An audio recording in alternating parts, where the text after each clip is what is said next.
What is up, you guys? It is Jake State Farm here with Atomic Theory, back with another atomic chess video. And real quick, if you haven't done so already, please go down below. Please hit that like button, hit that subscribe button. It does indeed help the channel out so very much. But for today's video, we are going to start what is not necessarily a new video series, but just something that was requested for me to do, which is to go over every single atomic chess opening in a more broad sense. So this is part one of that. I'm going to start with just looking at the lines that come from Nf3, F6, because there's just so many lines to look at here. And so I do plan to, in future videos, go over, knight h3, e3, knight c3, and also against knight f3, probably looking at e5 and d6 as well. But for this video, I want to go over all of these top 5 moves that you'll see, and then some variations in them as well. And one last thing before I get started, I'm also going to be, for some of these openings, kind of saying what I call the openings myself. But feel free to, in Atomic, there's not really any concrete names for openings, but feel free to go to the comments and let me know what you think some of the names for these openings should be, because personally, I would love to see some more names given out to these openings. But without further ado, let's get into it. So again, this is just a more broad video. It's not going to be going super in-depth. I'll save that for my actual opening videos. This is just kind of a broad overview of all the openings in atomic chess. So starting with knight f3, f6, this first move is knight c3. This is known as the two knights opening. And here black mainly has two responses, either c6 or knight h6. c6, I kind of call it the classical variation. It's a more solid approach. Knight h6 has some more scam potential. I'd say c6 is probably technically better. I think the computer probably recommends c6. Although I'll be honest, I don't really know off the top of my head. I guess they say it's pretty equal. They slightly prefer knight h6. In practice, it seems like knight h6 scores slightly better. However, if white is well prepped, I think c6 is the better try. But both lines have their nuances. But yeah, c6 does tend to be the more solid approach. And there's some key differences to think about in these positions, and I'll go over that when I go over knight h6. But yeah, I normally call this the classical variation. Also, a fun name for it is two knights, two pawns, or 2n, 2p is a fun way to refer to it. But yeah, basically you are just cutting off the squares for this knight. And so the top move, at least at my level that I see, is the move knight d5, just completely forcing the black player to take, and then responding with either e3 or e4. So in e3, what this is essentially doing is you've almost transposed into knight f3, e3 spam, and basically you're threatening to get the queen out here, so black has to respond to this threat immediately. For instance, as you can see, 4 times I've played knight c6, but this just completely loses to knight e5, and no matter how you take this knight, there's going to be queen h5, queen d5 with this classic double attack on d7 and f7. So black has to play some move like e6, doesn't necessarily have to be e6, but some move to stop that threat. And then you'll pretty much always see knight d4. And here there's a bunch of different lines that black has. The one that I was spamming against Rabbi R and in our ACL match, for season 2 match 1, I kept playing g6, knight b5, bishop d6, and this gives some counterplay for black. So this would be maybe my recommendation for this specific line in the 2n, 2p, followed by the knight d5 sack and e3. This is probably my main recommendation. However, black does have some other moves here. As you can see, I've played f5, I've played bishop b4. So certainly g6 is not the only move here. And so for white to play this, they need to be pretty well booked up, considering black does have quite a bit of options. And I would say decent counterplay. Yeah, I guess in some of these lines, white ends up scoring really well. But yeah, as you can see, g6, black tends to score decently well. And I think also has some chances in some of these other lines. But okay, that's after e3. After e4, I would also recommend playing e6 for the same reasons. Again, white is still threatening to play knight e5, followed by queen h5 and queen d5. And so after e6, you'll see bishop b5, And recently, a lot of players have been doing what I like to call castle spam. I guess I actually heard this from Wolfram, is the one that called this line castle spam. And basically, the idea is pretty simple. Your moves are going to be king h1, h3. And if black tries to play something like, say, h5, and then knight h6, I guess there's probably different ways to get to this exact position. But, in general, white is pretty happy to give up this pawn in order to get a lot of counterplay. I'd be curious to see what the computer says here. Okay, the computer actually says it's pretty equal. But maybe not this line exactly. Maybe starting with g6. I guess still knight h4, but a lot of people, it seems, maybe not the people that I've played against, but it seems like the main idea is h3 and king h1, and you're basically opening up this knight, opening up this pawn, and some kind of fortress like this, and it's basically just very hard for black to break through. Another line that you sometimes see is pawn to d4 here, and this kind of transposes into a similar line to castle spam, but there's some unique scams here. For instance, like if black tries to do something like this, white can just play this move knight to e5, and after takes, you'll have something like this. And these types of positions tend to be pretty good for white, although actually they have castles in this line, so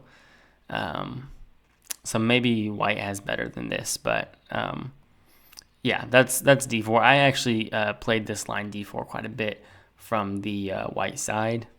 Maybe I'm thinking of if you play knight h6 immediately, then you'd have knight e5, queen h5, queen g5. But anyway, white has some ideas like that. They even have some unique ideas of, let's say we did go into a line like this. I'm remembering that you have some stuff of like bishop g5 and stuff like this, some potential lines like this.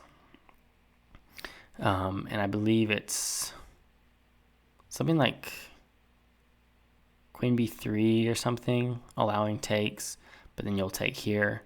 I can't remember exactly what the lines are here. It's been so long since I've played it. But yeah, you do have some ideas of like sacking the knight and then like playing bishop g5 and f4 and just trying to storm this f pawn down the board. But okay, that's enough there. So this is all after this move, knight to d5. Another move that you'll see is e3, and this can very easily transpose because after something like e6, you could see knight b5 takes, and now we've just transposed into this position that we already talked about, where you kind of have options of g6, bishop b4, and f5, and maybe some other moves as well that I just don't play. But okay, another common move that you'll see is knight to d4, which, funnily enough, once again can transpose after g6, and you come here, takes, and now we've just transposed into this line that I went over where you play g6, knight b5, bishop d6. You just got there from a different move order. But black doesn't have to play g6 here. They could also, as you can see, go for f5. You could go for bishop b4, something like this, which is a similar position, but instead this knight is just pinned. And yeah, there are some key differences in this position, but more or less the same idea, where you're basically kind of forced to play king f8, and you're just trying to survive as black. Another line that you'll see here is bishop to d3, which again I'd play g6, but now after knight d4, instead of going for something like bishop to b4 or bishop to d6, the correct move is f5. And I remember this move knight f3 used to get played. I don't know if the computer likes it or not. I guess the computer likes h4. Interesting. g3. What's black supposed to do here? Okay, yeah. So this is kind of a niche line though, but as you're starting to see in this c6 line, a lot of times it will end up kind of transposing into like a knight f3 e3 spam, but knight c3 and c6 are already on the board, right? When we go over knight f3 e3, you'll see a lot of times this knight comes to d4, and that does happen a lot in this classical variation as well. I guess after e4, e6, I'm trying to think if there's anything weird. No, again, this can just kind of transpose into something that we already saw. Again, we looked at this and we said this is castle spam. So these lines kind of all kind of go together, but one thing to note from the black side in these lines is just to say basically when your opponent plays e3 or e4, you want to play e6. And generally, and at least in my opinion, when my opponent eventually does go for knight d4, one simple thing to note is just you can go g6, The reason for this move is basically just to stop any queen h5 ideas. So if they first sack the knight and then go knight d4, you can play g6. Or if they start with knight d4, then you can play g6. And then, only other thing to know is if bishop d3, I would still go g6.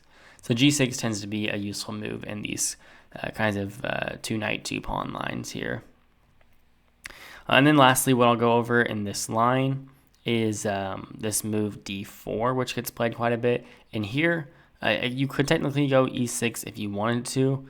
I think you could maybe even go knight h6 if you wanted to, which could potentially transpose into, as you can see, a very common line here in the 2 knights knight h6 variation. But here, I like this move d5, and this is going to actually transpose into a line that we're going to look over in just a second here. But yeah, keep this position in the back of your head here. So that's the main ideas after c6. Also, after knight c3, instead of going for the classical variation, you can also play knight h6. This is a more attacking line. I generally just refer to this as the knight h6 line. And here, you can see white has 3 main moves, but really the main one that you want to memorize is pawn to g4, after which you pretty much have to play c6. But there are some key differences here. The main one being that since you've played knight h6 and g4, you now no longer really need this move g6, because this queen is simply never coming out to h5. So one thing to note in these lines, after something like e3, you don't necessarily have to play this move e6. In fact, it looks like that's the most common move for me. But looking at this position objectively, I think I like d5 the most here. I'm curious to see what the computer says. Yeah, and it does like d5 the most. I guess I just haven't had this position a whole lot of times. Also just haven't studied it that much.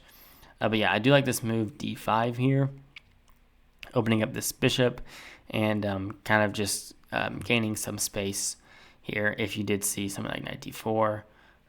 Okay, interesting. I guess b5. I was going to say e5 looks good, but then I guess you are allowing some ideas here.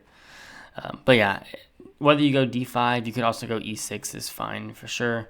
But the point being is that now that your knight is here and this pawn is here, the queen never is really coming out to h5. So these moves g6 and e6 don't necessarily have to be played as much.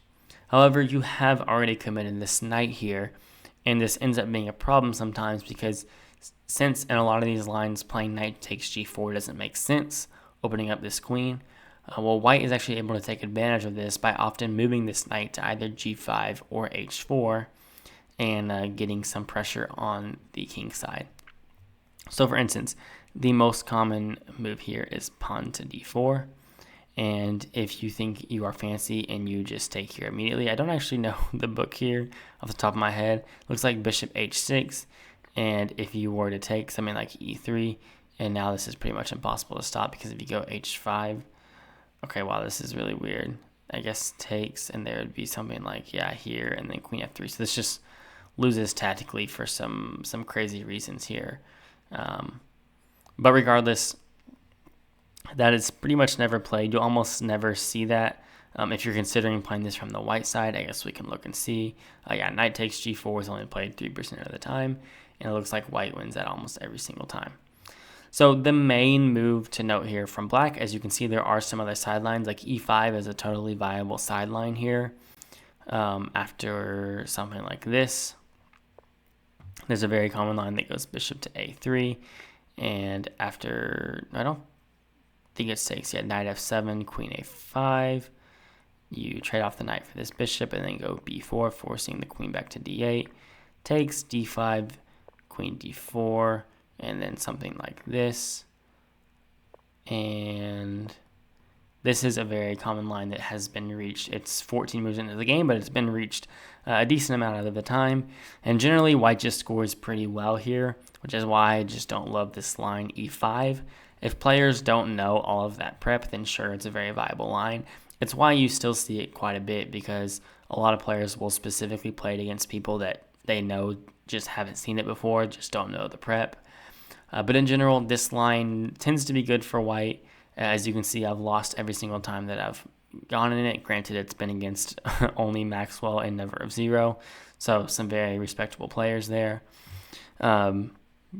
But yeah, in general, I tend to avoid this line of e5 because that's all pretty much forced from the black side. Bishop b4 is another move, which is tricky, but if white knows what they're doing, bishop b4 is not a good move. In fact, the computer will say, yeah, after bishop b4, it's already +8.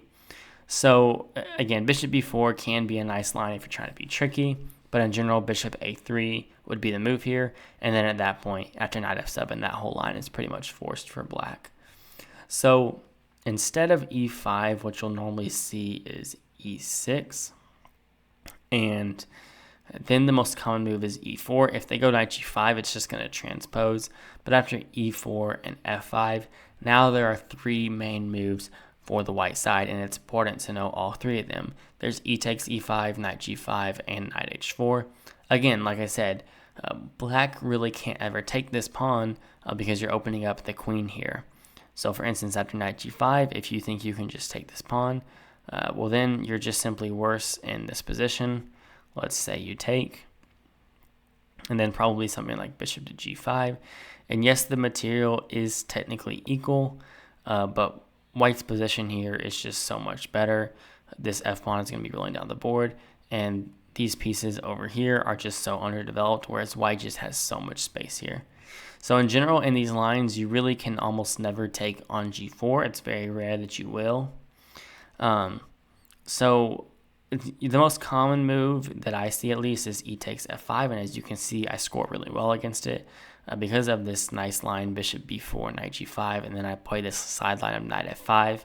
As you can see, knight f5 is a very uncommon move, but knight f5 and d6 kind of offer the same idea.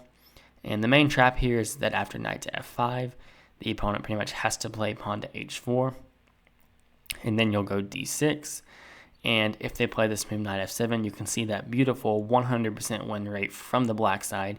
You guys can't see it on your screen, but I have a 3032 performance rating with this opening if they play knight f7. The idea being queen b6 and just this beautiful double attack here. You're basically threatening to take here with check and threatening queen f2. And if they take the knight, then you'll go e5.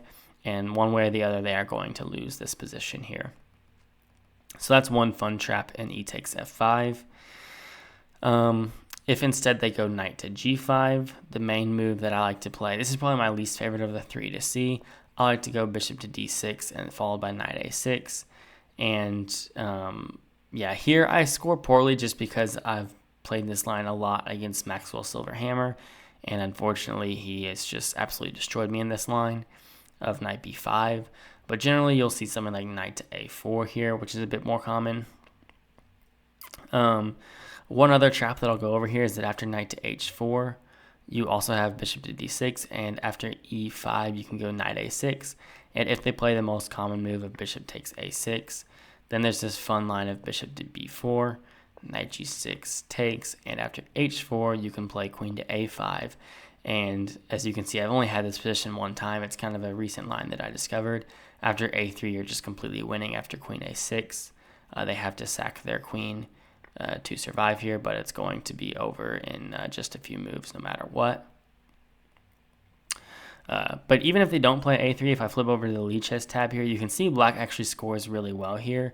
I mean, the computer loves it for white, but objectively speaking, black is actually doing pretty well here. And actually, after queen e2, the move that I want to play is queen to d5. And now it's not so easy for white. The main move is f3, but then you can play this tricky move of b6. And now white pretty much has to, it's a little scary. Like, you're threatening bishop a6. This knight is pinned, and you'd be putting pressure on this queen as well. So king f1 does kind of stop all that, because after bishop a6, you could do something like knight b5 probably.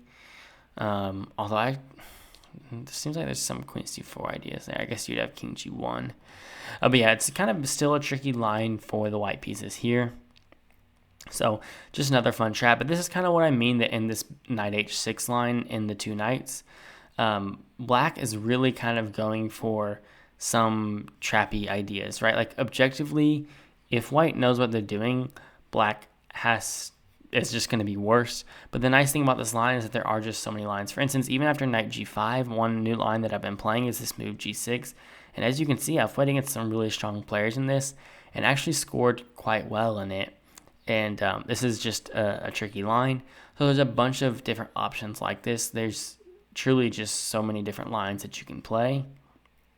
And yeah, I don't really want to take the time to go over all of them. I think if I do a video on 2 nights, then I can spend some more time on all those lines specifically. But considering we're 20 minutes into the video and we've only gone over 2 nights so far, I think it's about time that I need to move on. But yeah, main idea here is that after 2 nights, you're pretty much going to go, after knight h6, if they go g4, you're pretty much going to go e6 and f5, open up that way. And then there's pretty much 3 main moves after this that you want to look into: e takes f5, knight g5, and knight h4. Okay, let's speed up here. There's a couple other moves that white can play, but they're not as threatening. For instance, knight e5, and then something like e4. We'll go into a line something like this. But in general, this is just a rarer line, and I would say you don't need to study it as much. If I was preparing for the AWC or something, then sure, I'll check this line. Because as you can see, I don't really study this line too much, so I haven't scored well against it in the past. But in general, like, it's just not as threatening of a line. As you can see, it's a slight advantage for white. So with best play, black should be okay here. And then another move that you'll see quite often is this move pawn h3. But again, just playing this move c6. And here, just pretty much make natural moves. One thing that I think about in this specific position is that I'll always respond to e4 with g6, and I'll respond to d4 with d5. So if d4, I'll play d5. And then if e4, actually g6 doesn't work here, but something like bishop to g4, and then like maybe b5, knight a6, or bishop d7, I'm guessing are all viable options here. Okay. Yeah, actually knight a6 is kind of the only move, so never mind. But okay, so that's the 2 knights. There's more lines here, like after e4 and g6, there's this common move of h6, and then you may reach a position like this, where I think black is okay with bust play here.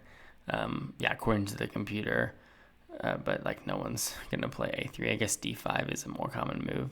But yeah, I don't feel too threatened in these positions from the black side. As you can see, I've scored pretty well in this position. But okay, that's enough of 2 knights. Let's try to get through some more lines. So we looked at knight to c3, and next we'll look at some knight f3, e3 spam. And here there are 2 main moves. If I flip over to the Lichess tab, you'll see that are pretty equal. It's either d5 or e6. Actually, this move d6 has some merit as well. I think it's a little bit of a tricky line. But in general, you'll pretty much only see d5 or e6. As you can see, e6 is the one that I know better, so let me just quickly go over d5. After the main move of knight to g5, the line that I recommend is playing bishop g4 and then just sacking a pawn here. But really, you're playing bishop g4 to force out f3, and then after takes, this queen is blocked in. And okay, your f file's open, so you have some ideas of like e6 and getting your pieces out and just quickly castling and trying to exploit this. So it seems like black's ideas are pretty concrete in this line. So I like it from the black side. As you can see, I've rarely ever played it, but in general, I like this line a decent bit. Actually, shout out to Opabenia, who prepped a very nice line in this specific position here that I think is very strong for black. So I think black has some good chances here, but the other line you can go for is f takes g5, and after something like this, white has a bunch of options. I like to play b3 here, but there's a bunch of main moves. I think it's either bishop b5, knight c3, queen c7, or b3 are kind of the main moves that you'll see. And so if you're going to go into this, I can't really give you too much advice on it, except to just say that you need to be booked up on pretty much all 4 of those responses, because as you can see, those are all 4 very playable responses. So, okay, that's after f6 and d5. There's way more in this line. There's so much, but I just simply, as you can see, just have rarely played this line, only 76 times. So I don't really feel like I'm qualified to give too much advice in that line. Okay, but e6 is what I know a whole lot better. you'll almost always see knight to d4 here, and this is kind of what I'm saying, where it'll transpose into this line. And here, I don't feel like I need to go over it too much, just because I already have a video on how to stop knight f3 e3 spam. But in general, you can either choose to protect this square, or you can choose a move like f5, which is allowing knight b5, not immediately, because you'll have this idea of trading your queen off for these two minor pieces after bishop takes c4, and this is quite good for the black side. But you still are giving up this b5 square after the queens get traded off the board here. Then there is knight b5, and so you can go for this line. Of course, the main line that I've been playing recently is this move h5, and I've been having a whole lot of success with it against strong players. But so you can either do something like that. You could also start with bishop to b4 and then f5, same idea, just allowing this move knight to b5, just giving up that square. But in general, those are the two moves that I would recommend, but there's also c6 if you want to defend the b5 square. Or even, I guess, a shout out to Wolfram's line of playing this way, of a queen to e7, and after something like this, going g6, and basically you're down a rook to a queen, but it's not so simple for white to break through here. So those are kind of the main ideas after knight to d4. I guess sometimes you'll see bishop to d3. You could see knight to c3, but instead of playing c6 and transposing into a two knights line, I would instead play bishop to b4 here. But okay, yeah, the main thing you'll see here is knight d4. Again, I've already got a video on this, so I guess I just don't need to cover it too in detail. So that's knight f3 e3 spam. Next, we'll look at knight to d4 here. And here there's a lot of lines. I just made a video on this as well, one specific line from the white side. Like I said in the video, knight h6 pretty much has to be played. I mean, you can play e6, allowing something like this. But in general, I just don't think it's great, especially because white can play e4, which is essentially saving a move here for white. Like normally they would have played e3 in these lines, and you would have had an extra move to play something like g6 or knight h6 or something, but they can just go ahead and play e4, which is a pretty nice move. So in general, the computer is going to hate this for black. You can play it, but pretty much I would just say you want to stick to playing knight h6 here. And then there's basically three main moves. I guess the Nato line of g4 is also somewhat playable, but there's three main moves. You've got knight f5, you've got e3, and you've got h3. So after knight to f5, you will take the knight, and then you'll see a few different moves. If knight to c3, you'll play c6. And here, once again, in this line, if you see e4, I'm responding with g6. And if you see d4, I'm responding with d5. This position is a little bit different than the other line that we saw, in that this h-pawn in the other line was off the board. So that's basically the only difference from this line and the one that we saw in the two knights, knight h6 line, where they play h3. But same idea. If they go d4, I'm just going to respond with d5. The reason being is it's basically opening up this bishop and allowing some knight a6 ideas. So again, if e4, you could go bishop to g4, f3, and then knight a6. And now after something like knight to b5 in here, when you take here, you're no longer exploiting this bishop on c8. And also in addition, there's no queen e2 because you would just have bishop takes f3 here. So now it's actually white that's probably going to be going down some material here.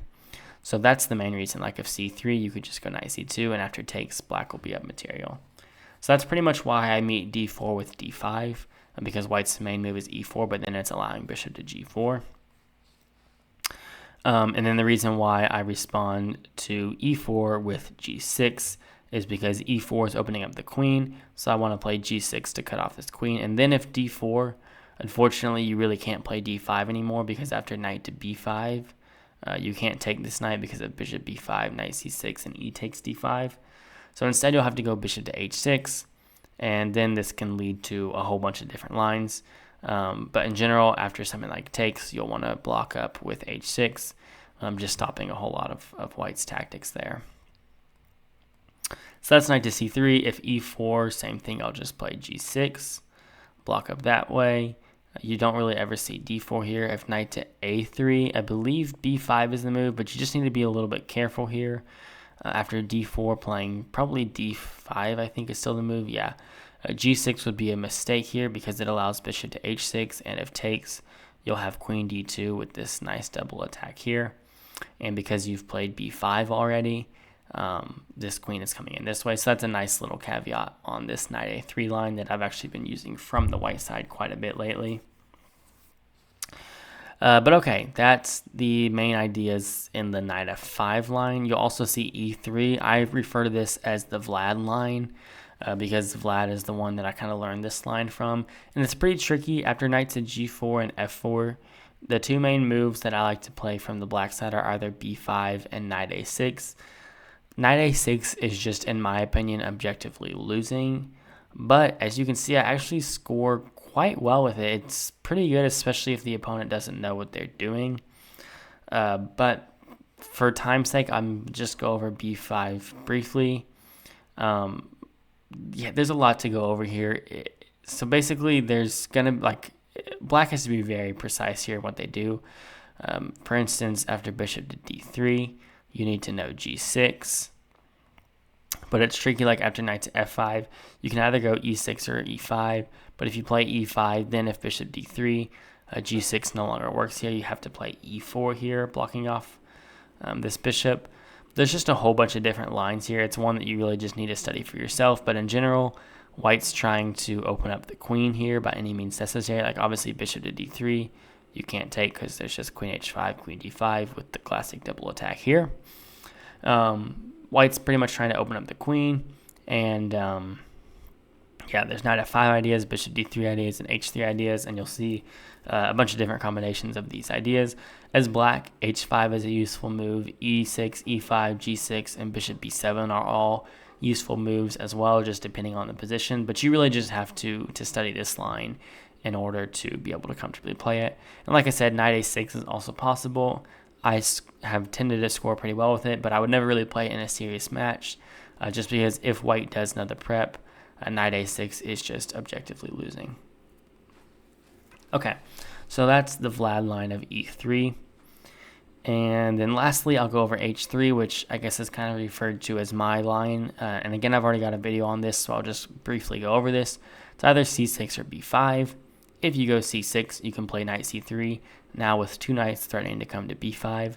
So the best move from black here is to play pawn to a6. I guess I've historically played e6 actually, but a6 is kind of the main move. And then we'll basically just lead to a position like this one here where white is slightly better, but not technically up any material. So I think this is a totally valid line for black to play.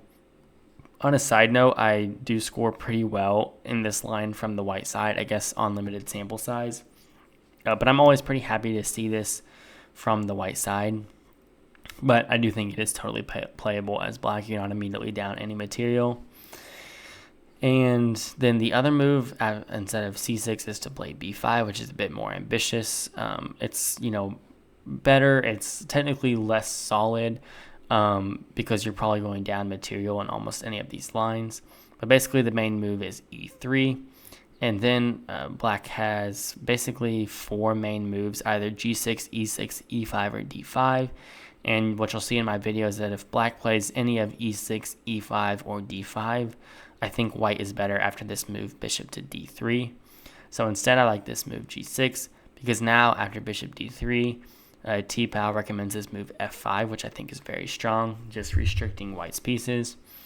So instead, after g6, you should play something like knight to b3, and then you can go into this classic line that I've reached so many times from the white side as well, where white is, probably slightly better here, but it's certainly unclear. Actually, they're recommending pawn f3, but yeah, the computer's taking some time to realize that black's actually okay after this nice move d5. So anyway, that's a potential line to go into there. Yeah, I don't think I have too much more to say about that specific line. And okay, so we've gone over these first three here, so let's keep the momentum going. Let's go over these last two very quickly. So after d4, black has a bunch of moves here. Knight a6 is actually a nice line that I used to play that I really haven't played in a while. I guess I played it a couple times lately, but I've really opted for this move d5 lately. I don't have too much to say about this except for e4 is supposed to be like the best move here. But yeah, I think black just is okay here. And that's why I just don't love this move d4. It's become really popular lately from the high level players. But in general, I just think black, if they prep, does have a lot of resources against this move d4. So in general, it's never really a move that I've been too interested in. Obviously, after e6, white is supposed to be much better. After something like a line you go into is knight a3 and something like d5 maybe, I think is the move. Or is it e4 that you start with? Yeah, I thought it was d5. With the idea being if you play something like e5, this could end up being very bad for the black pieces. Yeah, already plus 16. And if you don't play e5, then there's just threats of knight g5 followed by bishop g5, and this pawn is hitting this e6 pawn. So, for instance, if white makes a nothing move, then black is almost completely destroyed. If knight f6, then you've got this double attack here. So that's kind of one of the main traps, is that you're kind of hoping that black will play e6, which does happen to be the second most common move. d5 is the most common move. I really should look into knight a6 more, but after d5, there's a bunch of lines that white can go into, but the main lines stem from knight c3. And remember what I said about remembering that position from the two knights classical variation after c6. We saw d4 should be met by d5. Well, here we've completely transposed back into that position. And there's a whole bunch of lines that you can go into. My favorite one to see as black is if they go e4, you can play this move knight to h6. And if they play the most common move of knight to e5, you go knight g4, they take. And now after bishop to g4, they have to respond with f3. After knight a6, black is already just, in my opinion, better here. Like, for instance, sometimes you'll see this move knight to b5. And this is almost transposing into a similar line that we saw. Which this may actually be a complete, this may have transposed into that other line actually that we were looking at I can't remember what line it was now. I think it was after this knight f3, knight d4, knight f5 line. Yeah, I think that's what it was. But yeah, in this line, the black is much better. But even if they don't go knight b5, let's say they go bishop takes, in general, now you can go e5, because after knight b5, you can just take this knight now. And I mean, already it just seems like black is just doing totally fine here. So that's my favorite line to see. There's just so many lines here. I don't want to take time to go over all of them necessarily. But one other line that you may see here is something like either knight to e5 or knight g5. And after takes, this move bishop f4 is known as random player spam. And there's a whole bunch of lines here. I actually thought queen a5 was my most common move, but I guess I do normally play bishop g4. Maybe then I go queen a5. Okay, yeah. There's a whole bunch of lines here. In general, black is going to be losing their queen, but their hope is to get some compensation from the lost queen. So it is a tricky line to play from the black side. I feel like this line, even though I score well in it, if white knows what they're doing, I don't feel great about playing this line from black. But yeah, in general, just you have to be comfortable with losing your queen in this line. But really the main thing to note from this line specifically, I guess I should also mention that b5 is a totally reasonable move. The reason why I kind of strayed away from b5 is that after e4, you can still go for this knight h6 stuff, but you're always cutting off knight a6 ideas, which I've grown to just really love in the c6 lines. So now after something like, this same line that we saw, after bishop g4 and f3, there's now no longer knight a6. So I guess e5, you're maybe doing okay here.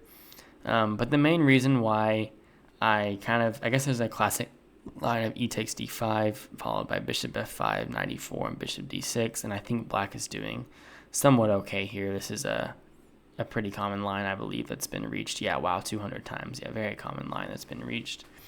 But in general, I have kind of strayed away from this b5 line in general. One of the main ideas, both in the b5 and the c6 lines, is that white is really just wanting to take here and either put a knight or a pawn on d5. And this can be really scary. For instance, if you try to stop one with e6, stopping the knight, well, now, maybe not immediately, but eventually white can just put the pawn here. And so it's like if you stop one, they can just do the other one. So in general, I don't love this position. I think white is just much better here already. So I just never really loved playing these types of positions from the black side. So that's kind of why I transitioned into this c6 line instead. But both are totally viable. Okay, so that's after d4. And then lastly, let's go over this move e4. And you may think it's the same as this move e3, which is kind of what I thought for the longest time. But actually, after e6 and knight to d4, if you play this move of pawn to c6, which I've played as recently as November, it's already almost mate for white. Black has to find this very critical move of bishop to b4. And if they don't, you'll see queen h5, g6, and queen h3 putting pressure here. And after f5 and takes, if you go king f7, then there's just simply queen e6, and black is completely toast here. But even if you find bishop b4, it's still, I think, a little scary for the, I can't remember, I think it's actually knight c3 that you're supposed to play. This is still actually kind of scary for the black pieces. If you go into something like this, I believe, yeah, white is just better after queen takes d7. It's been a while since I've studied this, and I wasn't able to study it in depth when I did, so I don't know all the prep right off the top of my head. I thought there was maybe some king d1 ideas at some point, but also maybe not, it looks like. Anyway, I'd have to study that line a bit more to really give a definitive answer. But for those reasons, if you see e4, instead of responding with e6, I generally recommend just playing this move d5. And here you can almost kind of, in some ways, transition into some lines with d4. Like, for instance, after bishop to g4, the main move is d4. And you could easily transpose after b5, although I guess we've run into this classic position. There's this nice line here that I learned of, I think it starts with a6, and after takes and e6, now this knight is cut off. After bishop d3, I think you can play this move knight c6. And yeah, as you can see, I've won small sample size, I've won 2 out of 3 games where I've reached this position. But it's a nice little tricky line that black can play here, and it's one that I would definitely recommend because I don't think a lot of players will really know what to do here. I'm guessing black scores, yeah, decently well here when this position is reached. So that's one idea that I like against this. But okay, that's going to do it for this video. So we just covered just a baseline. Again, there's way more lines that we could have gone into, and that's kind of what my opening videos are for, is to go over some of these lines more in depth. But for today's video, I really just wanted to go over in a broad sense kind of what some ideas are in these openings, just kind of give you a baseline. So hopefully that'll help you with all of the knight f3, f6 lines and some ideas that you have as black, and maybe even some ideas that you have as white as well. Like I said, I eventually want to go over e5 and d6 as well against knight f3. And then I also want to go over knight h3, e3, knight c3, maybe even d4, some other moves that you may see from the white side. And eventually I just want to go over essentially every single opening in atomic chess and just give a brief rundown of what the ideas are and some lines that you may want to memorize. But again, this video is not necessarily to be used for concrete study, but more so just to point you in the right direction in your own personal study. But anyway, that's going to do it for today's video. I really appreciate all you guys watching. I appreciate all the support on the channel. It has been wonderful, and I will see you guys all in the next one. Peace out.